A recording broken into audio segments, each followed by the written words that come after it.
जी, break से आगे वापस आपको कहेंगे एक बार फिर से खुश आमदीद एंड सुबह बखैर। और बात करेंगे कि पूरी दुनिया में आजकल एक बीमारी जो है वो बहुत तेज़ी से फैल रही है और जिसका नाम दिया गया है सुपर फ्लू का। आपको पता ही है कि नज़ला ज़ुकाम खांसी जैसे ही मौसम चेंज होता है वो तो शुरू हो जाता है, लेकिन आजकल ये देखने में आ रहा है कि नज़ला ज़ुकाम खांसी जब हो रहा है और ख़ासतौर से फ्लू हो रहा है तो वो ख़त्म नहीं हो रहा। थोड़ी सी आप मेडिकेशन करते हैं लेकिन उसके बाद फिर से वो दोबारा आप पे अटैक आ जाता है और उसको फिर सुपर फ्लू का नाम दिया जा रहा है। ये कोई मामूली फ्लू नहीं है, इसीलिए इसे सुपर फ्लू का नाम दिया है। इस इजाफे की बड़ी वजह इन्फ्लुएंजा ए H3N2 की एक तब्दील शुदा किस्म है जिससे बच्चे, बड़े और बुजुर्ग खास तौर से मुतासिर हो रहे हैं। आज हम जानेंगे क्या वाकई सुपर फ्लू जो है वो खतरनाक है, इससे कैसे बचा जा सकता है और इनकी अलामात जो हैं और क्या है और इन पर फौरी तवज्जो देना कितना ज़रूरी है।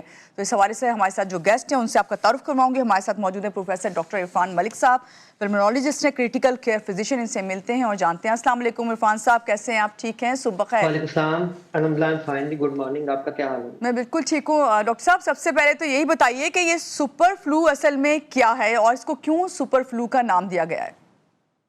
अच्छा, एक बात याद रखें, ये सुपर फ्लू है, ये सब political term by the way. Medically इसको जो है इन्फ्लुएंजा का एक वेरिएंट H3N2 कहते हैं। जी। और ये थोड़ा सा जो पहले फ्लू चल रहा था उसका समझ ले थोड़ी सी म्यूटेटेड फॉर्म है। हम्म। इसमें प्रॉब्लम ये है कि इसका spread from one person to other person relatively ज्यादा है। बट याद रखें कि जो स्वेरिटी ऑफ डिजीज है वो उसमें इतनी सीवियर नहीं होती। यानी हम इस चीज को समझ लें कि स्प्रेड क्योंकि ज्यादा होगा तो ज्यादा पॉपुलेशन इन्वॉल्व होगी। अगर उस पॉपुलेशन में वो लोग जो आप पहले ही बता चुके हैं, बच्चे, बुजुर्ग, हामला खातून या जी। जिनकी कुव्वत मुदाफिक कम है, जब वो उसका शिकार हो गए तो हॉस्पिटल में कुछ एडमिशन या बर्डन के चांसेस बढ़ जाएंगे। लेकिन ओवरऑल स्वेरिटी यानी क्रिटिकल डिजीजेस के जो इसके केसेस होंगे वो उतने ज्यादा नहीं होंगे इंशाल्लाह ताला as expected up till now. ठीक है। डॉक्टर साहब, ये बताइए कि एक आम फ्लू और इस फ्लू में क्या फ़र्क है? किस तरह हमें पता चले कि हमें सुपर फ्लू हुआ हुआ है और ये बिल्कुल मुख्तलिफ है और ज़्यादा सिवियर भी हो सकता है क्या, अगर कोई देखिए, एहतियाती अभी तक तदाबीर ना की जितना जाए? जी बिल्कुल, जितना डाटा हमारे पास आ रहा है अभी तक हम कोई एक कैरेक्टरिस्टिक सिम्टम से इसको डिफरेंशिएट नहीं कर सकते। जो हम्म। डाटा पाकिस्तान में शेयर किया जा रहा है उसके मुताबिक तकरीबन 12% केसेस जो फ्लू के इस वक्त पाकिस्तान में हैं, दे जी। Belong to H3N2। एग्जिस्ट तो ये करता है। अब हम क्या देखने हैं अपनी जनरल प्रैक्टिस में कि surge of patient significantly increase हो गया है। इनको छींकें आ रही हैं, गले में खारिश हो रही है, और बुखार भी होता है, हल्की फुल्की खांसी होती है। और यूजुअली ये सेल्फ लिमिटिंग होता है, 7 to 10 डेज मैक्सिमम ये रिकवर कर जाता है अनटिल आप में वो इश्यूज ना हो जो हम बार बार डिस्कस करते हैं हाई रिस्क ग्रुप वाले, कि आप एक्सट्रीम ऑफ एज हैं, प्रेग्नेंट फीमेल है, शुगर या कुव्वत मुदाफिक कम है आपकी है, तो वो लोग जो हैं इनमें ये बीमारी ज्यादा देर तक चलती है और कुछ कॉम्प्लिकेशंस में हो सकती हैं। ठीक है। डॉक्टर साहब, कब हमें इस बात को समझ जाना चाहिए कि अगर आपको इस तरह के शदीद नज़ला ज़ुकाम हुआ है तो आपको फौरी हॉस्पिटल जाना है और डॉक्टर के पास जाना है, अपनी मेडिकेशन नहीं करनी आजकल की देखिए, सूरत हाल में? बहुत इंपॉर्टेंट है।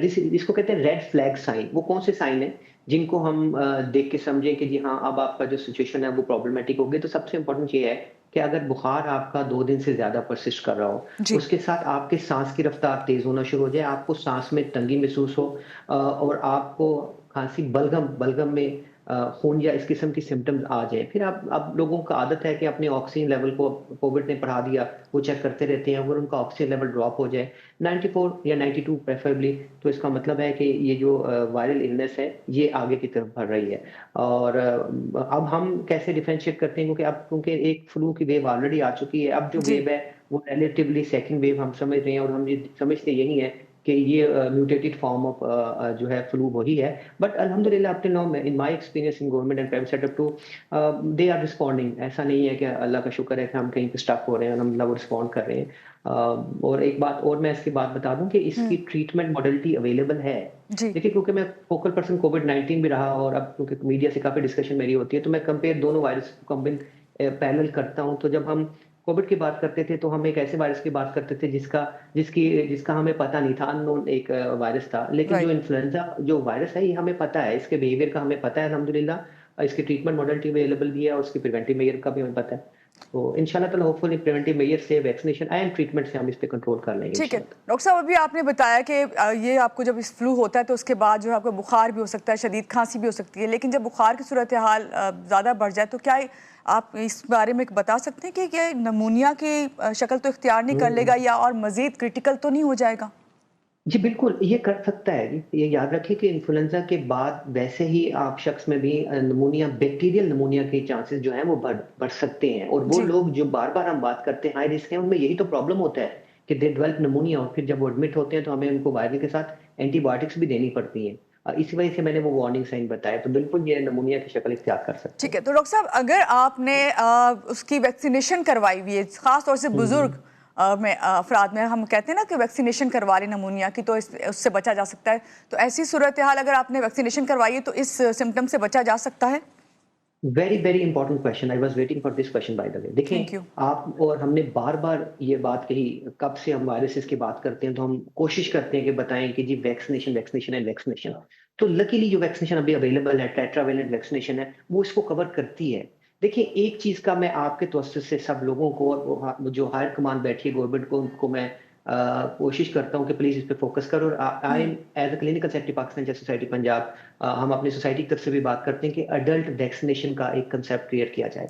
जिस तरह राइट, बच्चों में वैक्सीनेशन का कार्ड होता है, अडल्ट वैक्सीनेशन का कार्ड होना चाहिए। हमारी अल्हम्दुलिल्लाह काफ़ी पॉपुलेशन 60 ईयर से ऊपर जा चुकी है, उनमें वैक्सीनेशन का कल्चर बिल्कुल भी नहीं आया। तो हम बात करते थे, आपको याद है एक्स प्रोग्राम में, कि फ्लू में वैक्सीनेशन लगवाया करें, निमोनिया हुँ, वैक्सीनेशन लगवाया करें, और बाय जी। The way other vaccinations are also available. तो ये करंट वैक्सीनेशन जो अवेलेबल है, ये इसको कवर करती है अल्हम्दुलिल्लाह।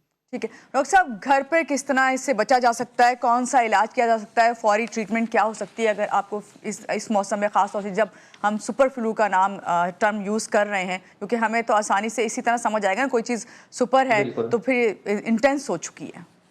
ट्रू।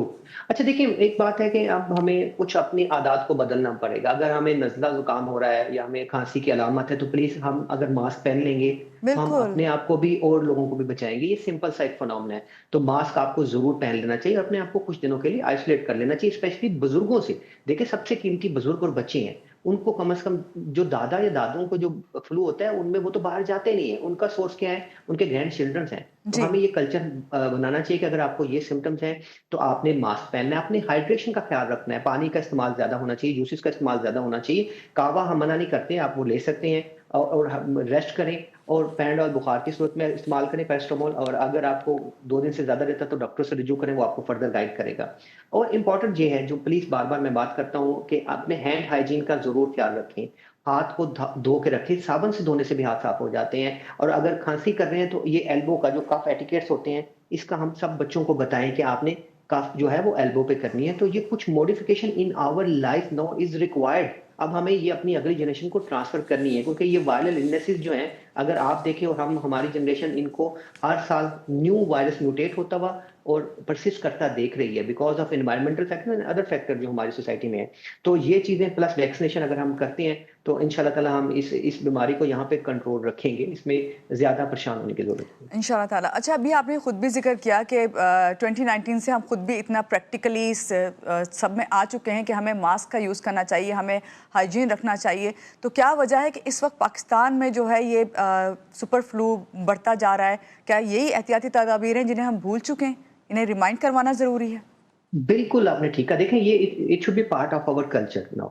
आपने वो देखिए, सफाई वैसे भी हमारे मज़हब के मुताबिक निस्फ़ ईमान है, तो हमें हाथों को साफ रखना, ये बहुत बड़ा सोर्स है। हैंड हाइजीन और मास्क आपकी हर जो मोस्ट लाइकली इन्फेक्शंस हैं, उसको प्रिवेंट कर देती है। खाने से पहले, खाने के बाद, बाहर जाने से पहले, बाहर आने के बाद, जब बाहर से वापस आते हैं, और आप अगर किसी को मिलते हैं, उसके बाद अपने हैंड हाइजीन, जो ये बच्चों को आपने पढ़ाना पढ़ाना चाहिए मेरे मुताबिक तो। ये जी। जो इन्फेक्शन कंट्रोल मैनुअल में ये 2 चीज़ें आपको ज़रूर बतानी चाहिए। मास्क बिल्कुल पहनना चाहिए। अच्छा, जहाँ तक आपने कहा ना बढ़ क्यों गई हैं, तो मैं थोड़ा-सा इम्पैक्ट, बल्कि ज़्यादा इम्पैक्ट एनवायरनमेंट का भी इसमें डालता हूँ। हुँ, बेशक स्मोक कम है, लेकिन ड्राई वेदर तो परसिस्ट कर रहा है। तो कम smoke, dry and cold weather, ये एक लीथल कॉम्बिनेशन है। इसकी वजह से क्या होता है कि वायरस का जो स्टे का टाइम है, वो भी ज़्यादा हो जाता है, उसको रेप्लिकेशन का मौका भी मिल जाता है। सन की वजह से, धूप की वजह से वायरस जल्दी मर जाते हैं। तो ये भी प्रॉब्लम है कि जिसकी वजह से वायरल इलनेसेस बढ़ जाती हैं। और आपका नबज़ क्या होता है? बच्चों को छुट्टियां होती हैं, हम घर में इकट्ठे रहते हैं और इकट्ठे एग्जैक्टली। बैठ के एंजॉय भी कर रहे होते हैं, तो ये एक ऐसा माहौल बन जाता है जिससे वायरल डिजीज जो है वो बढ़ जाते हैं। और इस सूरत हाल में हमें सबसे पहले जो है एहतियाती तदाबीर ही जो है उन्हें इख्तियार करना चाहिए। बहुत शुक्रिया प्रोफेसर डॉक्टर बिल्कुल। इरफान मलिक हमारे साथ थे, जो हमें बताए थे कि सुपर फ्लू से हम किस तरह बच सकते हैं और इतनी रिजेंबलेंस है इसकी वही कोविड-19 का जब हम जिक्र करते हैं। और प्रैक्टिकली हमें इस वक्त जो है इस चीज़ों को जानने की ज़रूरत है कि जो तजर्बात हमने किए हुए हैं उनको दोबारा से करना शुरू कर दें। और अब मौसम चेंज हो गया, मास्क ज़रूर वेयर किया करें और अपने आप को हाइजीन भी रखें। यहाँ लेंगे एक छोटी सी ब्रेक के बाद वापस आते हैं, रहिएगा हमारे साथ।